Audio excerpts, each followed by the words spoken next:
So today I've got some salty munchies. I have tortilla chips and olives and also Piesporter Michelsberg. I thought I'd take a trip down memory lane and I've grabbed this wonderfully shaped bottle with the 9% volume wine in it, which tells us it's Quality Tarts Vine, Mosel. From the spectacular Mosel River Valley, classic Piesporter, elegant blend of German grape varieties, and it's got fragrant citrus freshness. Try with German sausage and sauerkraut. Well, if that isn't just too bad, I'm out of German sausage and sauerkraut. And it's coming up exactly halfway between dry and sweet.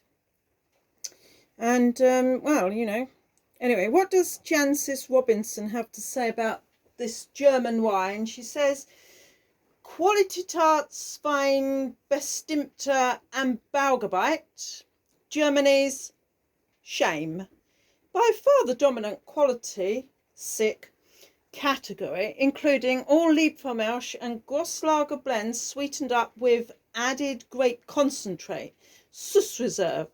But it does include some perfectly credible wines from top producers who decided they needed capitalization. So Germany is that unfortunate country which the sun shines little upon because, it shines so much everywhere else. And so as they don't get a great deal of sunshine, they tend to have indigenous grape varieties which are very sympathetic to the sort of rather dull daytimes that they have, and I suppose the even duller night times because they don't have much of a nightlife there. And when you're drinking 9% wine, of course you're not going to get out and about very much, are you?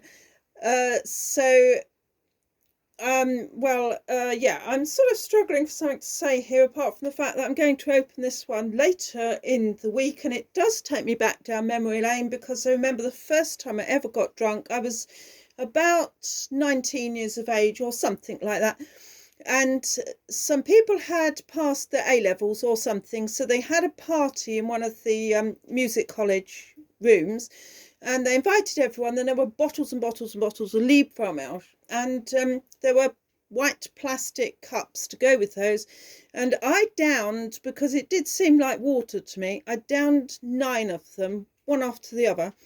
And the next thing I knew was that the ambulance was coming along, and they gave me a hat thing to throw up in, and then I was there in the hospital for about 4 hours, kind of rehydrating. I think they gave me a cup of tea at some point, and then they got me a taxi home, which my parents had to pay for because they phoned up my parents and said, your daughter's in hospital, can you pay for her to have a taxi back to her student lodgings? She got, absolutely wrecked on Liebfrommersch.